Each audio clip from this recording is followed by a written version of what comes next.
Comme moi, quand je me suis réveillé du coma, je sentais rien. J'étais comme... tu sens pas de douleur, tu sens rien. Même après les pansements, après les tacs, tu sens plus rien. Mais comme quand il faisait les pansements puis les tacs, j'avais tellement mal. J'étais comme rendu trop fatigué que quand il finissait, là, je voyais, il mettait l'hypafix puis tout pour que ça colle. Là, je m'endormais. Alexandre, il nous mentionne que lui, en dehors des changements de pansement, il n'y avait pas de douleur. Mais est-ce que c'est le cas pour tout le monde? En fait, ça dépend du degré de la brûlure. C'est quoi les différents degrés? Donc, on connaît le premier degré, ça va être typique d'un coup de soleil qui guérit en 4-5 jours, donc une rougeur avec une sensibilité. Vous n'avez pas besoin de voir de médecin pour ce type de degré-là. Dans le deuxième degré, il y a le deuxième degré superficiel et profond. Fait qu'au deuxième degré, c'est quand il y a une atteinte de l'épiderme, mais aussi du derme. C'est là qu'on parle d'un deuxième degré. Puis c'est souvent à ce moment-là qu'il va y avoir des cloques.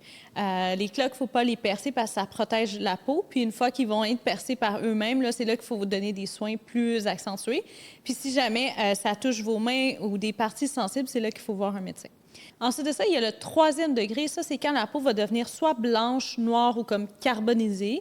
C'est là qu'on parle d'un troisième degré parce qu'il y a une atteinte de l'épiderme, du derme, même jusqu'à l'hypoderme, qui sont comme les couches graisseuses, parfois même jusqu'à l'os.